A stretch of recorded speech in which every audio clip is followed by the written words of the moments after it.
আসসালামু আলাইকুম। কেমন আছেন সবাই? আশা করি সবাই ভালো আছেন, সুস্থ আছেন। আলহামদুলিল্লাহ, আপনাদের দোয়ায় আল্লাহ তাআলার অশেষ রহমতে আমরাও বাড়িতে সবাই ভালো আছি এবং সুস্থ আছি। যা পড়তে বসো, কারেন্ট চলে যাবে।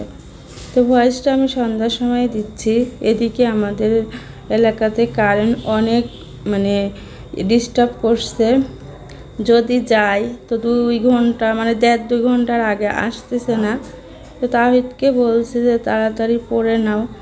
তাহিদের পড়তে অনেক সময় লাগে, 10টা বেজে যায়, তাও পড়া হয় না।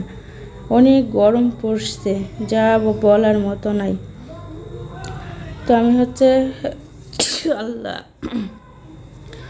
ছাদে উঠে আসছি কবুতর খাওয়াইতে। এখন নারীর মধ্যে দেখছি পানিও নাই, পানিটা নিচে থেকে আনতে হবে। তো খাবারগুলো দিয়ে যাই, ততক্ষণ খাক, আর আমি নিচ থেকে পানি নিয়ে আসব। তো তার আগে কয়টা কাপড় চোপড় সিঁড়ি রুমের দড়িতে রাখা আছে, এইগুলা রোদে দিয়ে যাব। আর গমগুলা পাতিলে ঢালবো। এইগুলা পাতিলে ঢেলে রেখে দিই। এই কাগজে রাখলে না এই যে নষ্ট হয়ে যায়, ছিঁড়ে গেলে পড়ে গেলে নষ্ট হয়ে যায়। এই জন্য পাতিলে আমরা ঢেলেই রাখি, ওরা সুন্দর থাকে, ভালো থাকে। তো এইগুলো এখন একটা ভাঁড় চাপা দিয়ে রেখে দিব। আর এই যে কাপড় চোপড় আছে এখানে হালকা ভেজা, এইগুলো রোদে দিয়ে যায়। অনেক ঠান্ডা লাগছে, নাক দিয়ে পানি পড়তেছে। এখন তো শীত না যে ঠান্ডা লাগবে, এই গরমে ঠান্ডা লাগছে। গরমে শরীরটা ঘেমে থাকে, তারপরে ঠান্ডা ঠান্ডা পানি খাওয়া হয়, ফ্যানের নিচে থাকা হয়। এই যে গলা টলা ঘামে ভিজে থাকে, এই ভিজে থাকার কারণে ঠান্ডা লেগে গেছে। এই সবারই দেখছি যেরকম হচ্ছে এখন এই গরমের জন্য। আজকে অনেক রোদ আর অনেক গরম, রোদ গরম দুটাই সমান। আর আকাশটা দেখেন কত সুন্দর, আকাশি কালার আর সাদা কালার, খুব সুন্দর লাগে আমার এইগুলা দেখতে। তো যাই হোক, ছাদের কাম সব কিছুই হলো। এখন পানি এনে নাড়ির মধ্যে দিলেই হয়ে যায়। এদিকে আবার হাঁস মুরগি বের হওয়ার জন্য কি যে ডাকাডাকি শুরু করে দিছে। বাহিরে সব হাঁস ডাকছে, ওরা আর থাকবে না, ওরা এখন খাবে, ওরাও এখন বের হবে। তা আমি ছাদে থেকে নেমে ওরা আগে বের করে দিচ্ছি। আর যেহেতু অনেক গরম, ছোট ঝুড়ির মধ্যে এতগুলা হাঁস থাকে, ওদেরও তো গরম লাগে। ওরা অবুলা, তাতে কি হয়েছে, ওদেরও তো শরীরে রক্ত মাংস আছে, গরম লাগে। দেখেন মাথা বের করে করে আমার ক্যামেরার দিকে তাকা আছে। তো এখন হাঁস মুরগি সব বের করে দিই, ওরা একটু বাহিরে হাঁটাহাঁটি করুক, আর খাবার মাখাই নিয়ে আসি আমি। এই যে সবাই হাঁস দেখছি বের করে দিছে। এইগুলো আমার শাশুড়ির হাঁস। আমরা গ্রামের মানুষ সবাই 2-4টা করে করে হাঁস মুরগি পালা হয়। আবার কারোরা দেখা যাচ্ছে গরু ছাগলও পালে, সবাই হাতে কিছু না কিছু রাখে। তো এখন আমি মুরগিগুলাকে আর ছোট ছোট হাঁসগুলাকে এই নেটের মধ্যেই রাখছি, কারণ এত সকালে ওদেরকে ছাড়বো না। ওই এত বড় বড় হাঁস ধরে নিয়ে যাচ্ছে কুকুর বিড়াল, এই জন্য ওদের আরও বেলা হইলে ছাড়বো। 10টা-11টা যখন বাজবে সেই সময় ওদের বাহিরে ছেড়ে দেব। তো এখন এর মধ্যে থাক, আমি খাবারটাও রেডি করে নিয়ে আসি।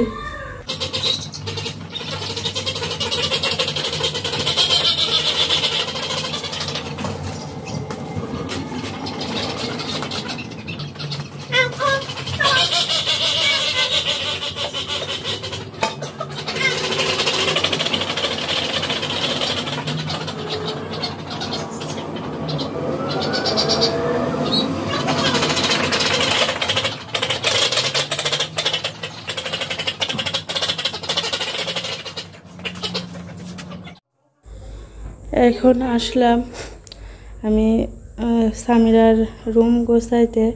তার আগে রান্না বাড়া করে খাওয়া দাওয়া হয়ে গেছে। আজকে মসুরের ডাল ভর্তা আর ভাত সকালবেলার খাবার। তো সামিরা এদিকে স্কুলে চলে গেল, আর আমি তাওহিদের স্কুলে গেছিলাম টিফিন খাওয়াইতে। টিফিন খাওয়াইয়ে এসে তারপরে যে আবার ঘরটরগুলা গুছাই নিচ্ছি। তো সামিরার রুম থেকেই গোছানোটা শুরু করলাম, যেখান থেকেই গোছাই। আসলে সকালবেলা এত গরম লাগে, সেরকম আবার কাজও বেশি। মানে কাজ করব না গরমের ভিতরে আগে ফ্যানের নিচে বসে থাকবো। এদিকে তো ঘড়ির কাঁটা আর বসে থাকে না, দুপুরে রান্নার টাইম হয়ে যায়। তো এই জন্য আর কি, আমার যতই গরম লাগুক যতই যা হোক, আমার আগে কাজ সারতে হয়, সংসারের কাজ কামগুলো আগে সারতে হয়। তো তারপরও আমি যতদূর পারি রাত্রে কাজ সেরে রাখার চেষ্টা করি। আর মানুষের তো প্রতিদিন শরীর একরকম ভালো থাকে না। কোনো দিন আমি ঘরটরগুলা মানে একটু গোছগাছ করে রাখি রাতেই, যাতে সকালবেলা আমার একটু তাড়াহুড়া না লাগে। যেরকম কাপড় চোপড় দুপুরে যা আমরা গোসল টোসল করে কাঁচা ধোয়া করে সব শুকায় নিয়ে আসি, ওইগুলা ভাজভুজ করে রাখি। থালা বাসন কিছু ধুয়ে রাখি। তারপরে আপনার একটু মোছামুছির কাজগুলো করে রাখি। তো কিছু কিছু দিন দেখা যাচ্ছে এগুলো আমি করে রাখি, আবার কিছুদিন কিছুই করতে পারি না, গরমে ভালো লাগে না। কালকেও অনেকগুলা থালা বাসন রাত্রে ধুইছি, কাপড় চোপড় ভাজ করে রাখছি, তাও এগুলা একটু আগায় আছে। তো ঠিক আছে, বাসি কাজকাম করে নিই। তো এদিকে আমি রান্না করতে আসছি, ভাত বসাই দিছি।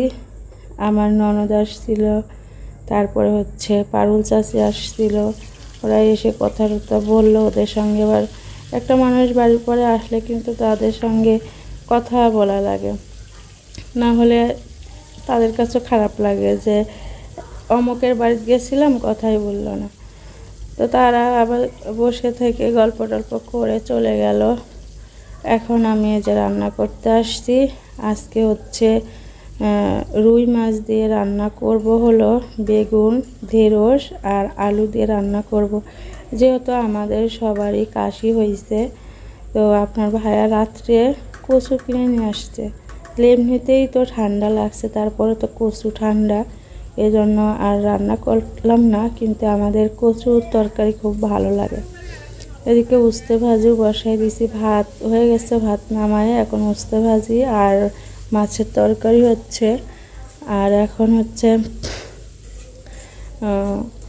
মানে একটা মুরগি জবাই করছিলাম কালকে, সেটা রান্না করে দিব তাহিদকে। মানে যে সাদা মুরগি দেখতে পান সকালবেলা আমি বের করি, ওই মুরগিটা তাহিদকে খাওয়ানোর জন্যই কিনছিলাম। তো ওই মুরগি বেশি একটা বড় হচ্ছে না, মানে যে কিনছে সবারই এরকমই সমস্যা হয়েছে, বেশি বড় হচ্ছে না, সবাই জবাই করে করে খেয়ে নিচ্ছে। তো আমিও আস্তে আস্তে জবাই করে করে তাহিদকে খাওয়াই দিচ্ছি। মানে একটা খাওয়ানো হয়েছে, একটা জবাই করছি, আর 3টা আছে। দুপুরে রান্না বান্না শেষ করে এত গরম লাগছিল যা আমি ফ্যানের নিচে যাই শুয়েছি আর ঘুমাই গেছি। তারপরে আর কোনো কিছু ভিডিও করি নাই। তারপর গোসল টোসল করে খাওয়া দাওয়া করে আসরের আজান হয়ে গেল।